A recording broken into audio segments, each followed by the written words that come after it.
Hi, welcome back to In the Spotlight. I'm Rachel and I'll be your host this episode. Today we are interviewing Coach Boyd about recruiting for college. We'll be back in 15.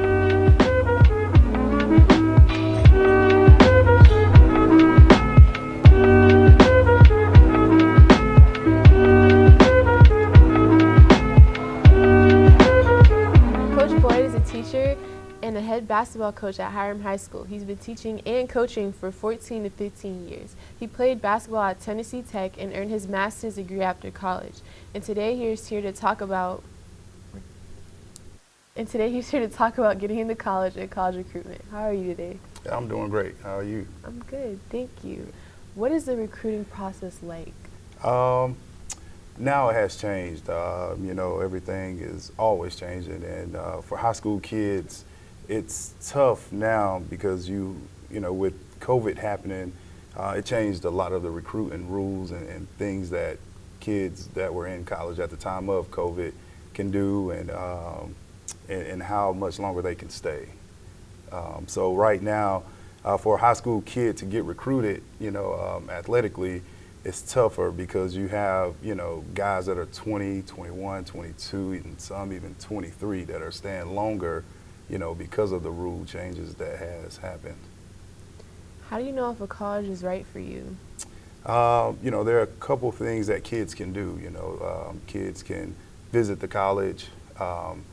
Sometimes the coaches from that college will come and talk to the kid away from the school that they're being recruited from in a different environment, and just trying to get a feel for the kid in different environments and stuff.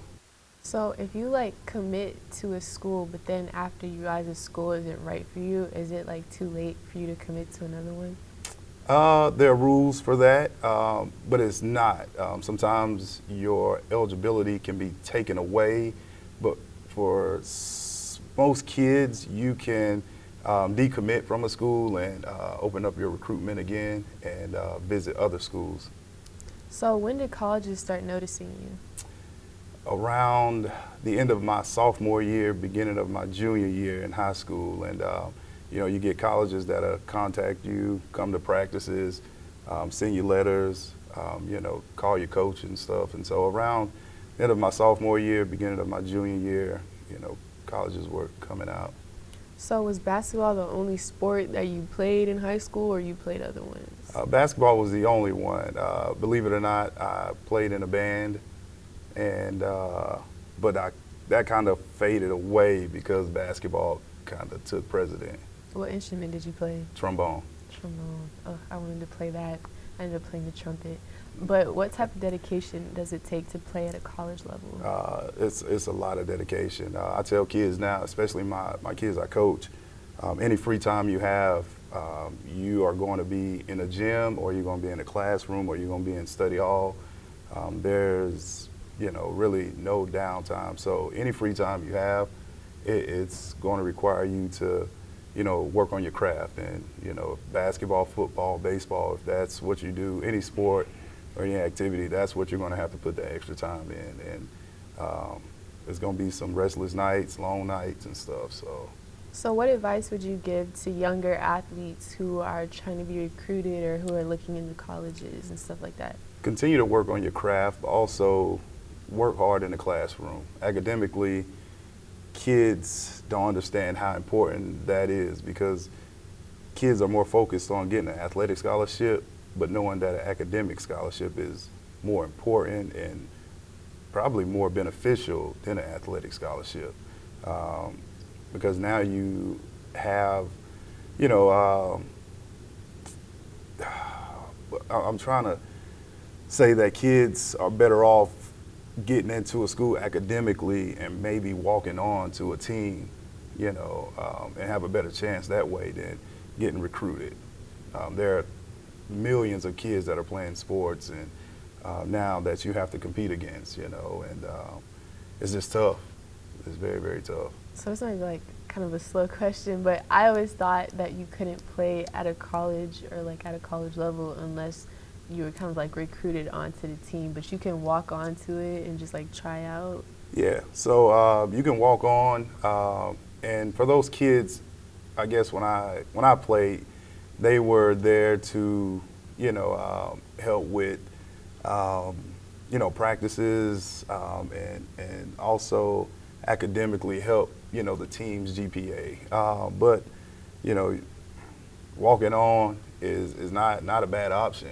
It's actually, like I said, more beneficial than an athletic scholarship.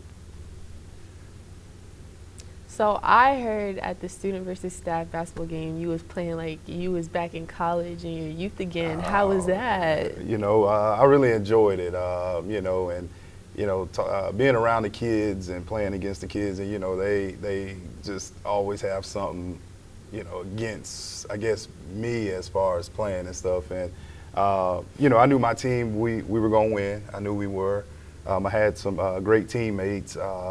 Ms. Holmes, Mr. Jones, Coach from Anaya, Coach Butler, he hit a couple threes, Ms. Shepard, Coach Mikey Jones, Ms. Bryant, if I'm missing anybody, but, I had to take over, and for me, when I get that ball in my hands and, I just clock out, and I get the Michael Jordan mentality, Kobe mentality, LeBron. So it's like, Michael Jordan mentality. So and when you get that mentality, ain't no telling. So we came out with the victory.